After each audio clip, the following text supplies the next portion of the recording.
Pagkatapos ng digmaan sa pagitan ng mga immortal at demonyo, ligtas na bumalik ang asawa ng kapatid ko, pero ang akin ay namatay sa labanan. Lahat ay naawa sa akin, pero alam ko na ang bumalik ay hindi ang bayaw ko. Siya ang asawa ko, si Kang Xuan.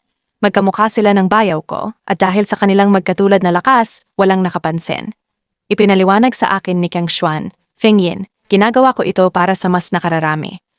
Kung crafted ko ang prinsipe ang korona ng angka ng dragon, maghasan ng angka na ang kanilang prinsipe ay bumagsak, tiyak na magdudulot ito ng kaguluhan sa loob. Bukod pa rito, ang iyong kapatid ay dalisay at mabait. Hindi niya kakayanin ang sakit ng pagkawala ng isang mahal sa buhay. Pansamantala ko lang siyang inaalagaan sa lugar ng kapatid ko. Kapag naging matatag na ang sitwasyon, babalik ako sa iyong tabi. Naniwala ako sa kanya hanggang sa sinisi ako ni Kang Xuan sa pakikipagsabuatan sa mga demonyo at ipinasalang ako sa parusang libong hiwa. Habang pinapanood ko siyang yakapin ang aking kapatid na babae ng malapit, sa wakas ay naintindihan ko na ito ay lahat ng kanyang plano. Nang muli kong idilat ang aking mga mata, bumalik ako sa araw ng dakilang tagumpay ng Dragon Clan, ang araw na dumating ang nakakatakot na balita ng pagkamatay ng aking asawa. Tahimik na niyakap ni Kang Xuan ang aking kapatid habang ang mga kasamahan ay nagbigay ng mga simpatiyang tingin sa akin. Walang pag-aalinlangan, pinili kong magpakasal muli. Akala ni Kang Xuan na maaari siyang magtamasa ng kayamanan at karangalan sa pamamagitan ng pagpapanggap bilang Crown Prince. Ngunit hindi niya alam na sa pag-abandona sa akin, isinuko niya ang kanyang tanging pagkakataon na maging pinakamataas na pinuno ng Dragon Clan. Feng Yin Chang Xuan, namatay siya sa labanan. Ang sakit ng libu-libong sugat ay nagpayanig sa aking buong katawan. Nang muli kong idilat ang aking mga mata, iyon ang mga salitang narinig ko. Ang nagsalita ay ang hari ng dragon. Dalawa lamang ang kanyang mga anak na lalaki. Jorastray ang Crown Prince, Depornik Soning Ring Kapatid, Jorsatsbay ang Shpengaso, si Kang Xuan.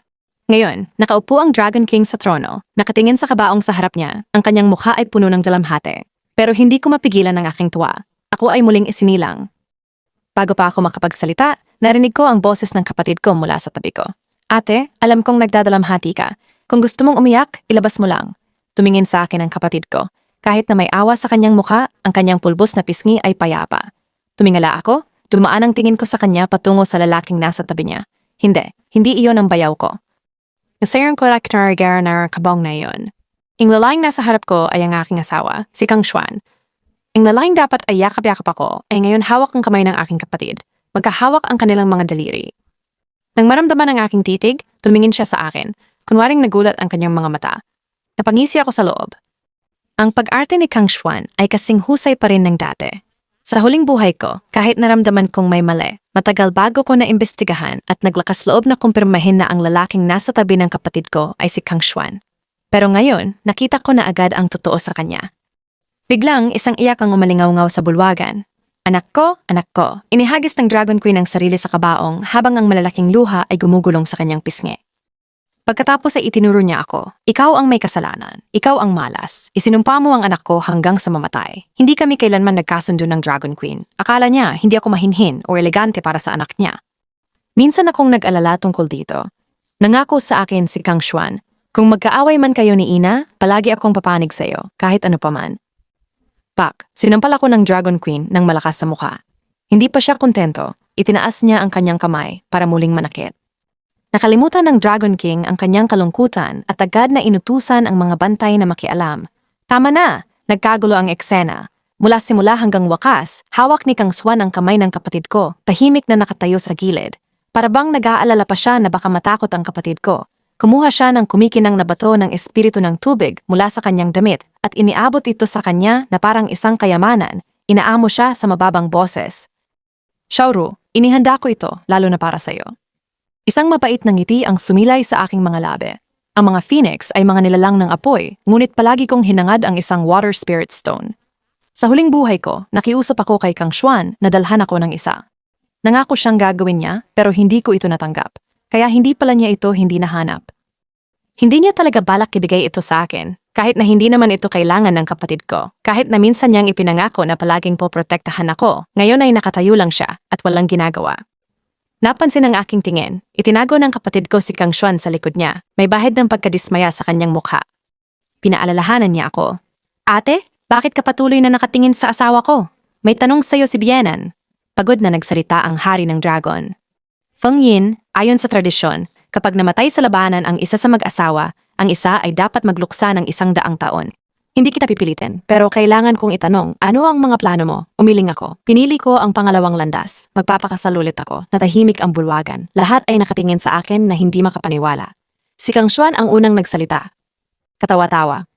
Feng Yin, paano ka makakapag-asawa ng iba?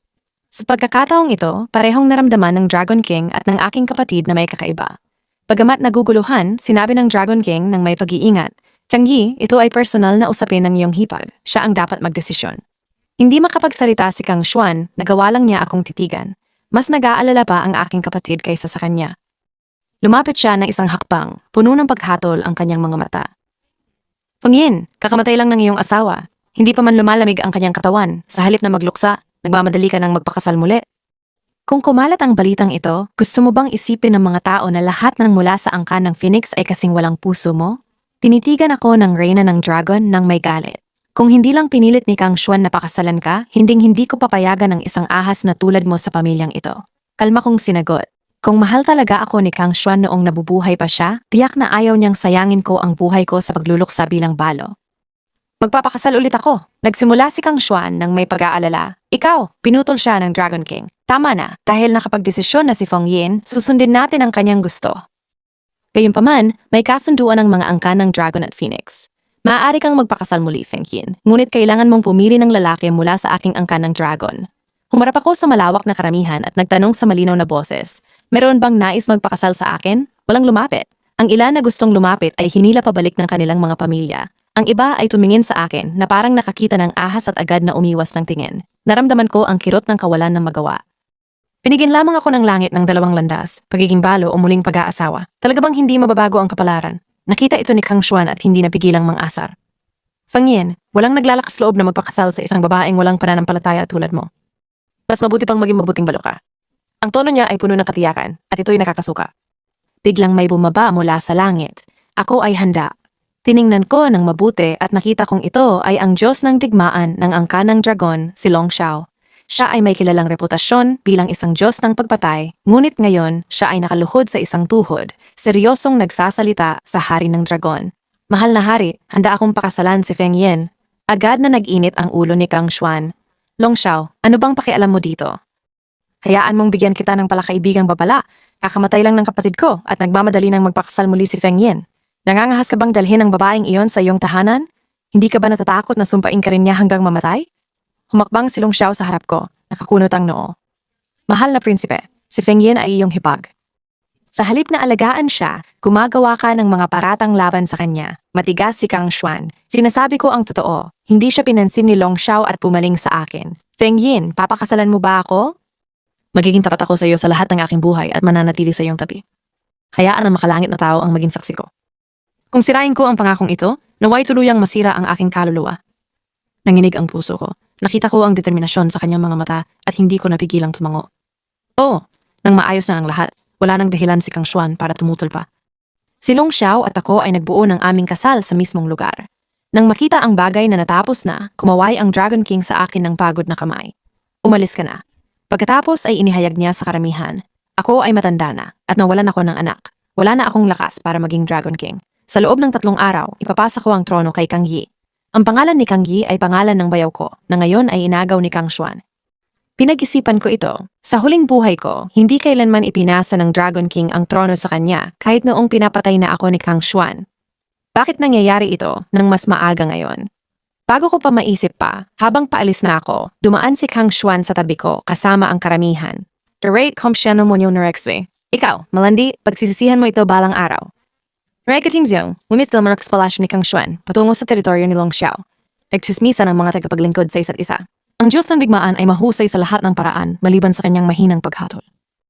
Hindi pa man malamig ang katawan ng pangalawang prinsipe at hindi na makapaghintay si Feng Yin na magpakasal muli. Paano magiging mabuting asawa ang babaeng ganyan?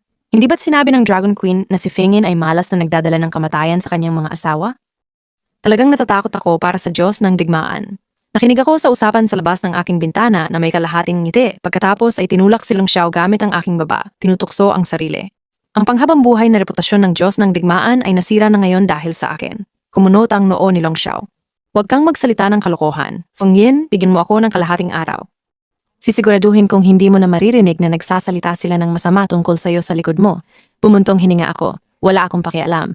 Kung ikukumpara sa huling buhay ko, kung saan ako ay byuda sa isang buhay na tao, nagdusa ng walang katapusang pahirap, at sa wakas ay pinatay sa pamamagitan ng libong hiwa sa publiko, ito ay isang malaking pagkakaiba. Ang pagkain, damit at tirahan na ibinigay ni Long Xiao ay lahat ng pinakamataas na kalidad, hindi mas mababa kaysa sa ng pamilya ng hari.